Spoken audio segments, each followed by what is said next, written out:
Morning. Welcome. Greetings. Good afternoon, good day, good evening. Hello.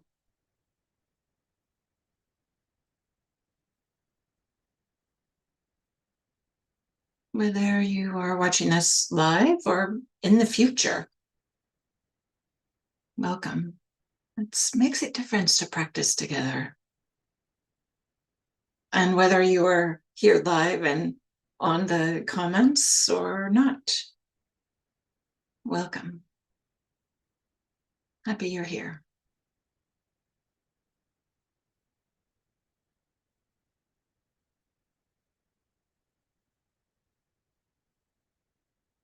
Craig writes, love and peace from North Carolina. Love and peace. Nice. Love and peace from Northern California, maybe I'll say. So welcome, Stephen and Kathy and John, Craig, Burguz, Stuart, Mona, Sherry, Maggie, Rebecca. Good morning.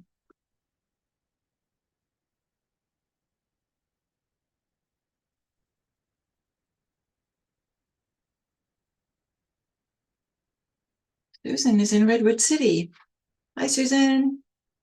I'm in Redwood City also.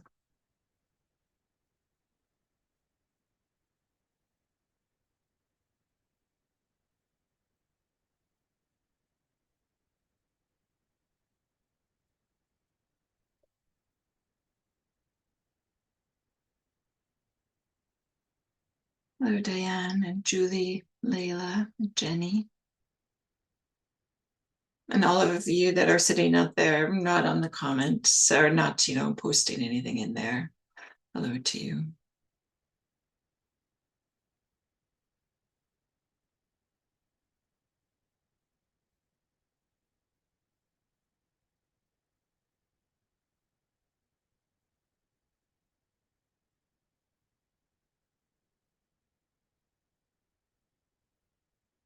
Wishing everybody a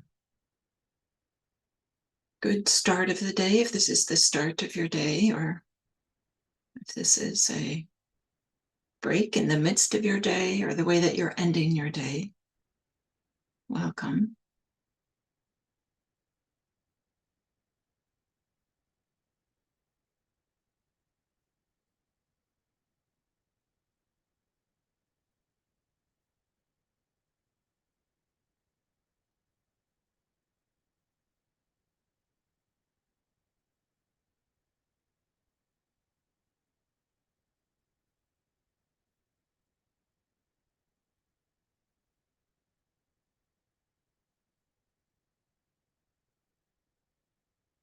Maybe I'll wait just a little bit here, a little bit longer here before we kick off our time together this morning.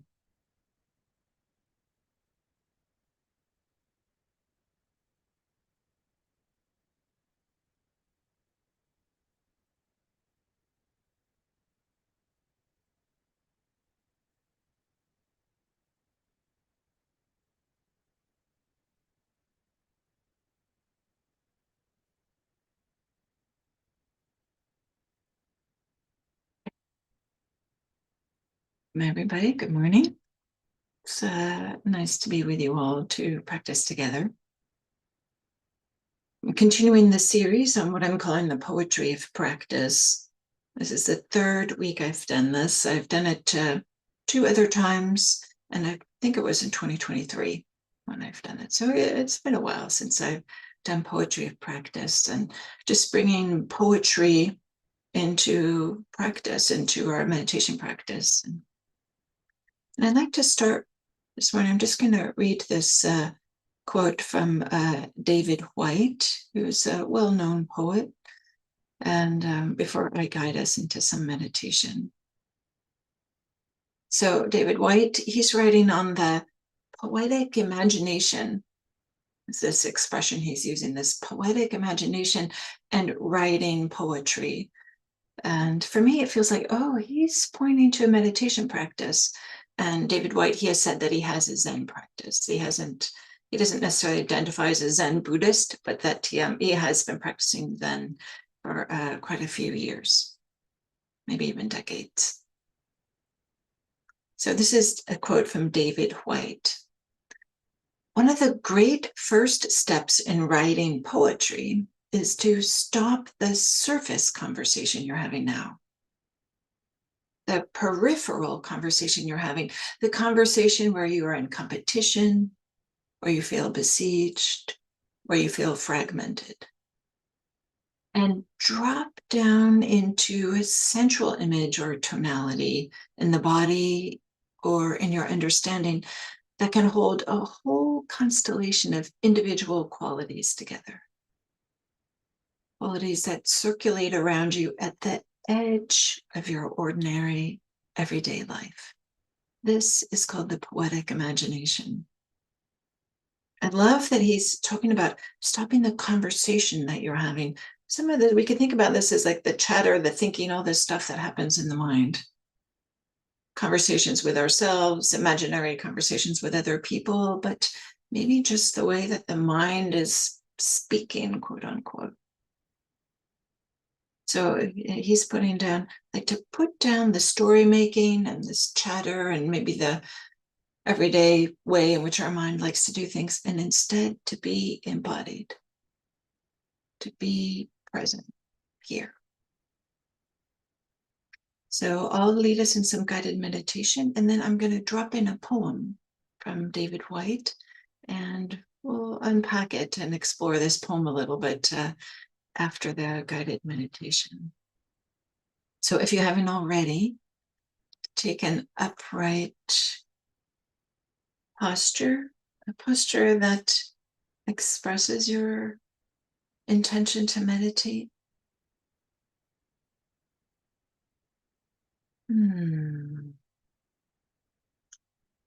It'd be nice to have some exhales that help the arriving process.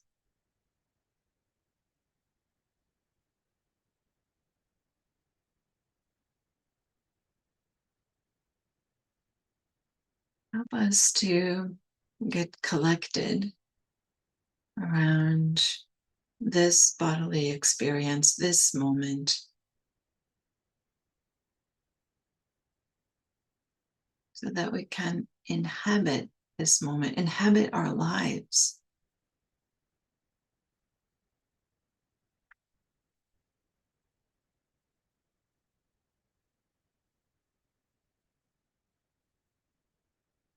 Feeling the pressure against the body, pressure from the sitting surface.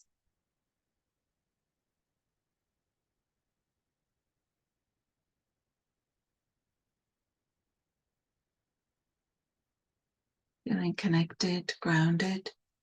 We're here having this experience, ordinary, everyday experience. And can that be okay?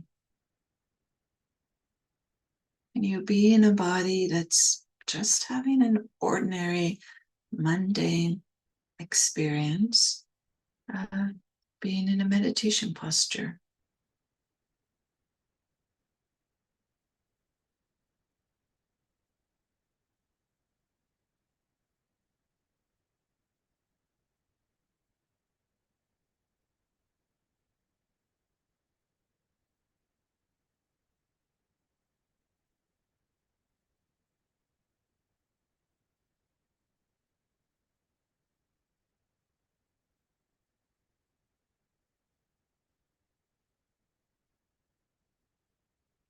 Bit of a body scan, starting at the top,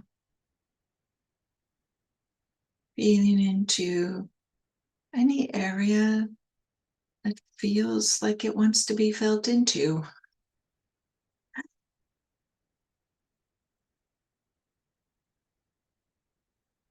Areas that have tightness or tension, often around the eyes or jaw.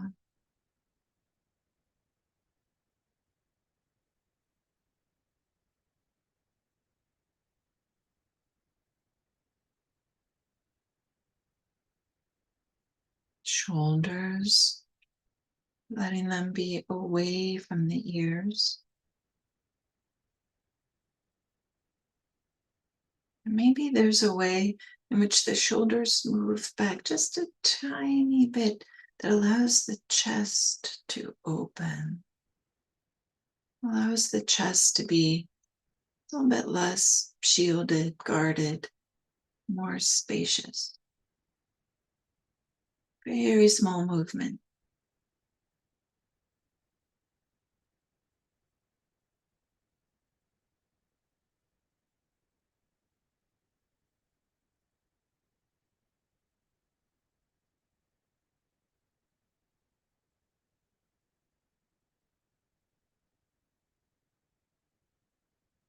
And then the other side of the chest, the upper back.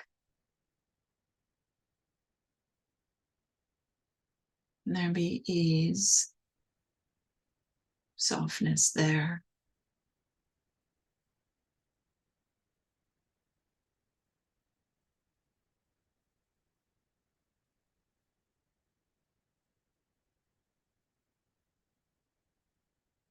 And the lower back.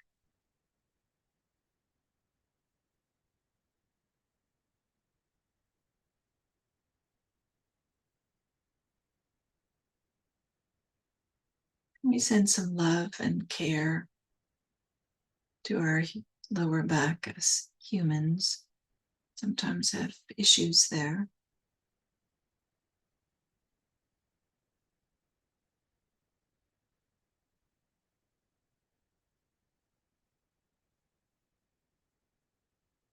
And the belly, allowing it to be soft.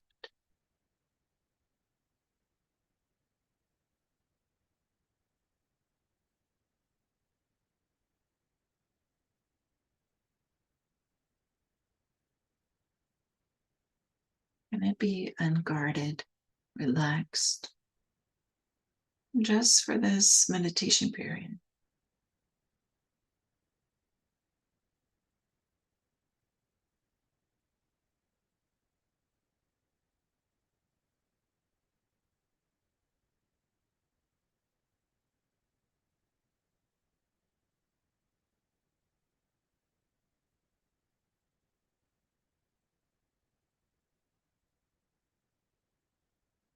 And again, feeling the pressure of this sitting surface against the body, the buttocks, the back of the legs,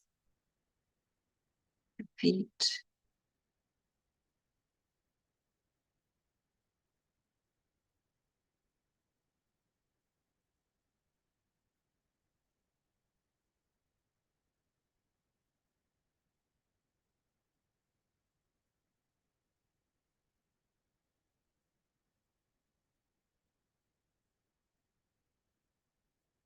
And we be embodied with an attitude of kindness and warmth,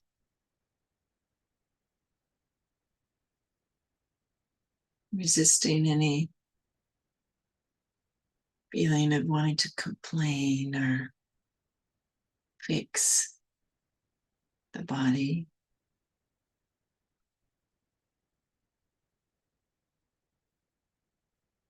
And we inhabit our physical forms with appreciation.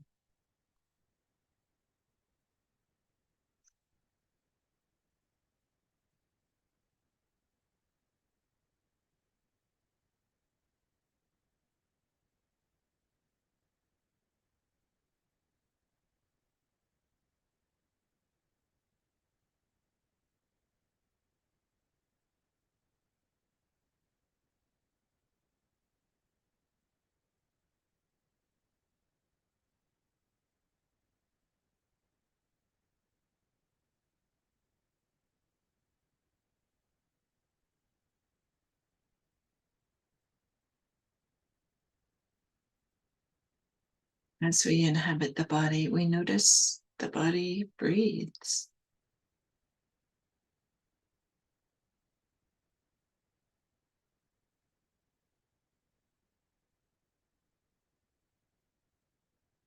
Can we rest attention on the sensations of breathing, feeling whatever there is to be felt with inhales,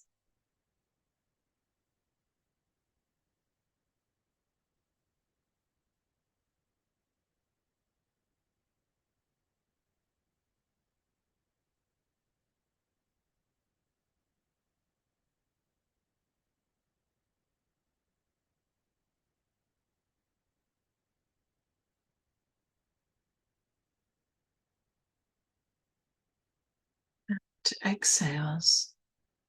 What does an exhale feel? What's the experience of exhaling?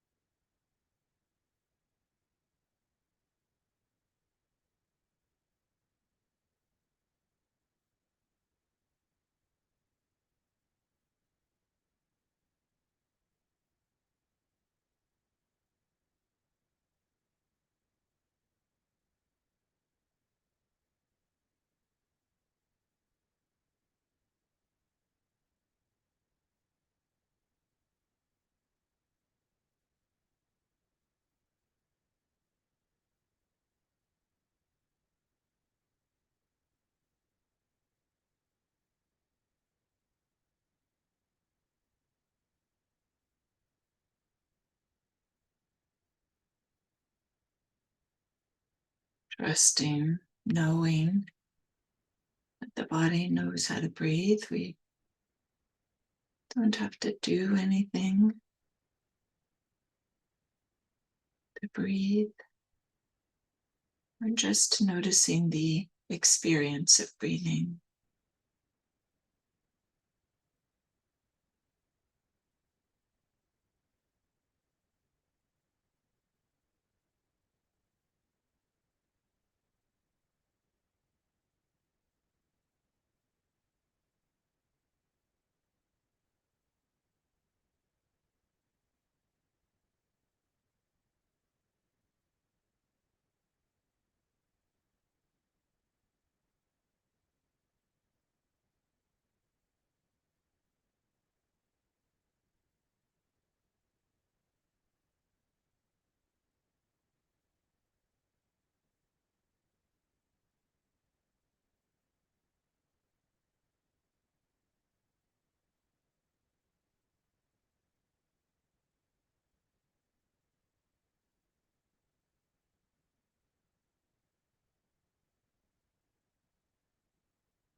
I'm going to drop in a poem.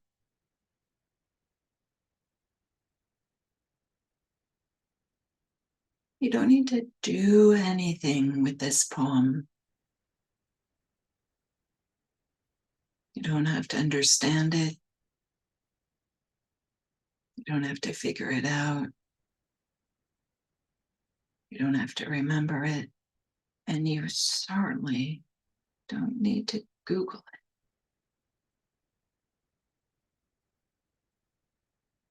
And you just experience it.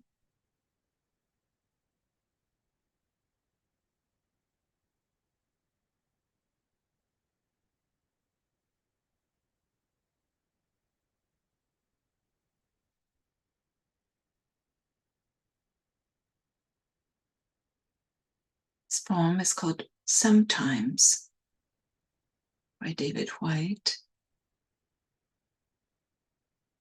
Sometimes by David Whyte. And it goes like this. Sometimes, if you move carefully through the forest, breathing like the ones in the old stories who could cross a shimmering bed of leaves without a sound, you come to a place whose only task is to trouble you with tiny but frightening requests, conceived out of nowhere, but in this place, beginning to lead everywhere. Requests to stop what you are doing right now and to stop what you are becoming while you do it. Questions that can make or unmake a life. Questions that have patiently waited for you. Questions that have no right to go away.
Read this poem again. The poem is Sometimes by David Whyte.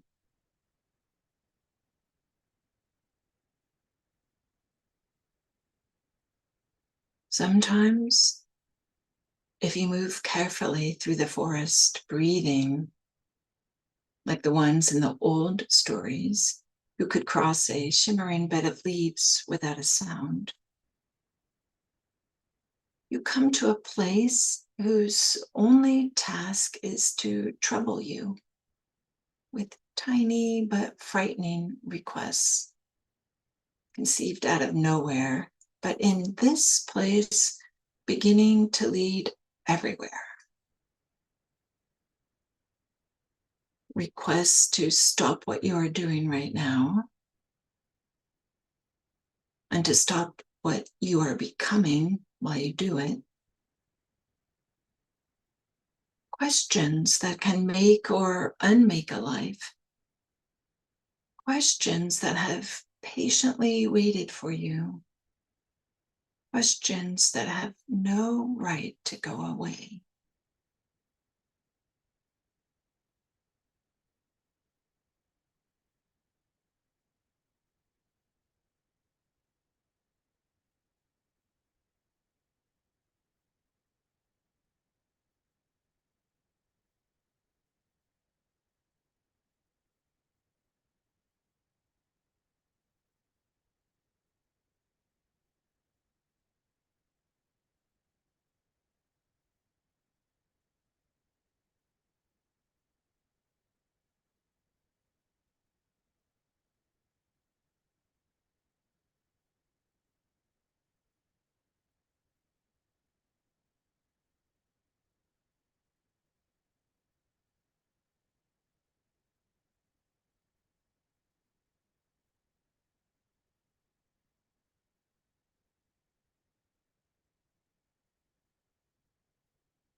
Greetings. Hello.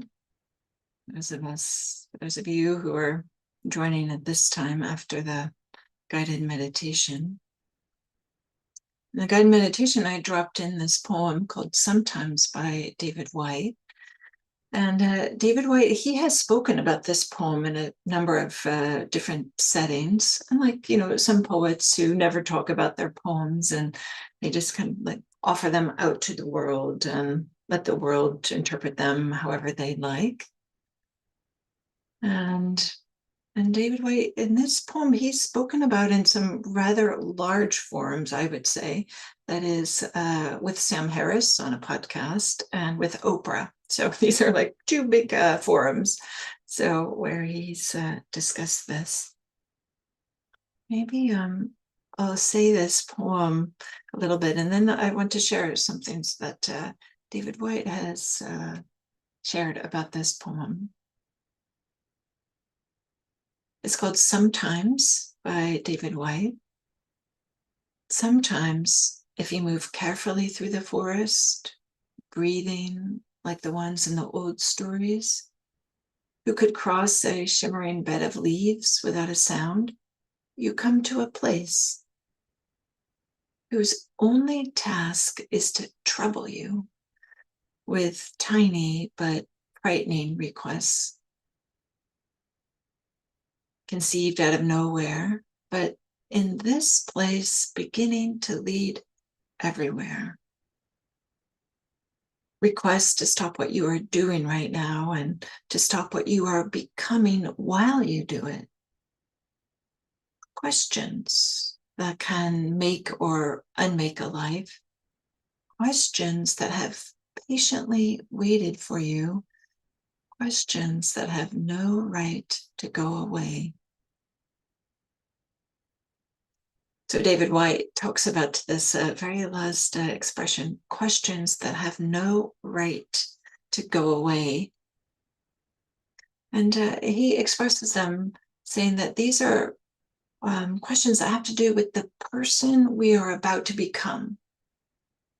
And he writes that they are conversations that will happen with or without our conscious participation, but they have something to do with how we might be more generous, more courageous, more present, more dedicated.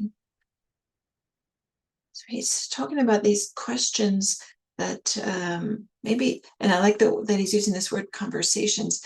There's this way in which we're often having conversations with ourselves, conversations with our environment, with our experiences, without maybe necessarily using that expression conversations, but there's a way in which the thinking mind is like, engaging with and interacting with itself, our experiences, and the environment out there. And I kind of like this word conversations as a way to express that. And so he's talking about this potential, that these questions that have to do with the person we are about to become. So he's talking about like being embodied and being present for our lives and being present for what's happening. And taking note of maybe about to become, in Buddhist language, we might say like, what are we identified with? Or it could also be, what is, can we be present for what's simply unfolding? Here I'm opening my hands, where identified often is like grabbing onto something, or what's unfolding, what's naturally happening. So in response to this expression, like what questions that have no right to go away, David Whyte, he offers a number of questions specifically, and I'd like to offer just a tiny subset. I think he gave a list of 10. I think I'll do 2 this morning. One question he offers is that we can have with ourselves and that might arise as a result of maybe being embodied. This is my interpretation of what he's pointing to in his poem. One question is, what can I be wholehearted about? What can I be wholehearted about? I love this expression, wholehearted, like, kind of like bringing in the fragments, bringing in the different pieces, and instead just to, what is something that feels like all of myself can be present for, all of myself can be collected around, or something like this. And David Whyte writes, what do I care most about? In my vocation, in my family life, in my heart and mind. He continues, this is a conversation we all must have with ourselves at every stage of our lives, a conversation we so often don't want to have. We'll get to it, we say, when the kids are grown, when there is enough money in the bank, when we are retired, perhaps when we are dead. It'll be easier then. But we need to ask it now. What can I be wholehearted about now? I love this. Like, so often we find ourselves spending our time, our energy doing things that we think that we're supposed to be doing, showing up in a way that we think we're supposed to. But like, what is it that like all aspects of ourselves can get collected behind? Instead of like a way in which we are often pushing them to a side, or ignoring them, or thinking like, okay, I'll get to that later. I'll be completely myself. I'll be with all different aspects of myself sometime later.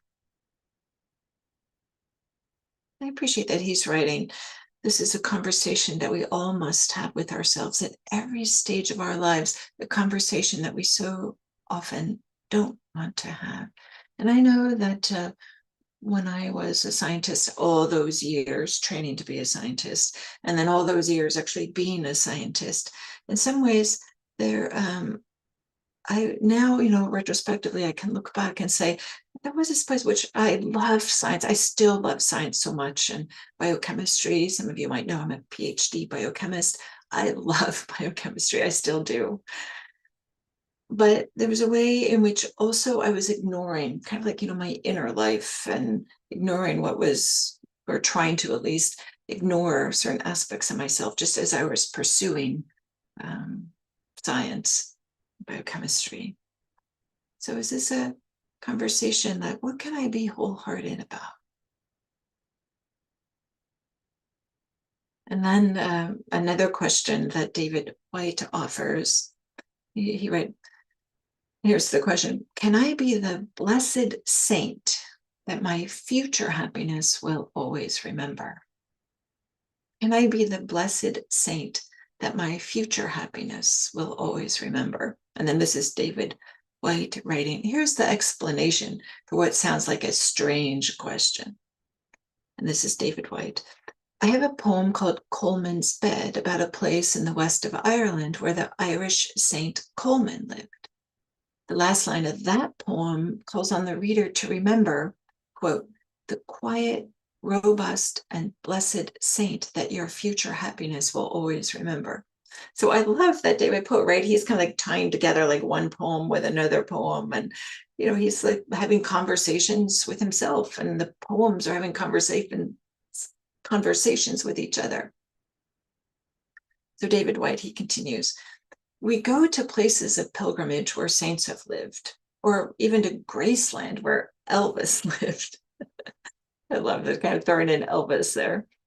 Because these people have given to the rest of us music or good works that has carried on down the years, and that was a generous gift to the future. But that blessed saint could also be yourself. The person who, in this moment, makes a decision that can make a bold path into the years that come, and whom your future happiness would always remember. What could you do now for yourself or others that your future self would look back on and congratulate you for? Something they could view with real thankfulness because the decision you made opened up the life for which it is now eternally grateful.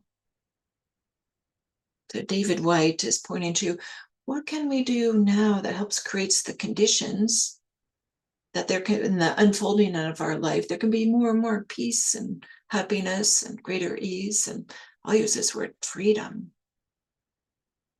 What can we do now that in the future we will think, oh yeah, that was helpful.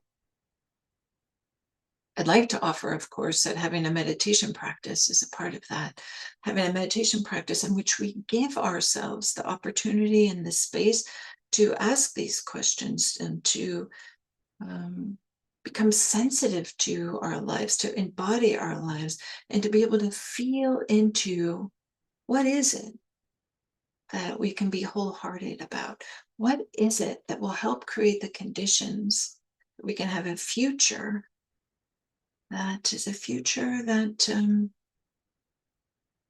has the great spaciousness and ease and peace and love and kindness, or whatever it is for you that's meaningful, wisdom, compassion, freedom. This is part of the beauty of this practice. We get to choose which words, we get to choose which, what's the most meaningful for us. But what can you get wholehearted around? What can you do today that supports a future that's filled with happiness? We don't know what the future holds. Of course not.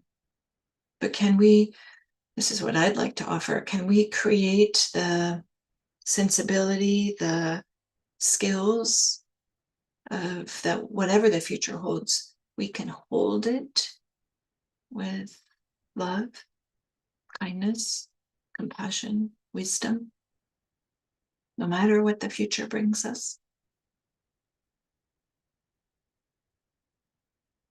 So I'll end with saying one more time this poem, Sometimes, by David Whyte. Sometimes, if you move carefully through the forest, breathing, like the ones in the old stories who could cross a shimmering bed of leaves without a sound, you come to a place whose only task is to trouble you with tiny but frightening requests, conceived out of nowhere, but in this place beginning to lead everywhere. Requests to stop what you are doing right now and to stop what you are becoming while you do it. Questions that can make or unmake a life. Questions that have patiently waited for you. Questions that have no right to go away. Thank you. Thank you for your practice. It's lovely to practice together, and maybe join me in this exploration of the poetry of practice. Wishing you all a wonderful rest of your day or rest of your evening or whenever it is that you're listening to this. Thank you.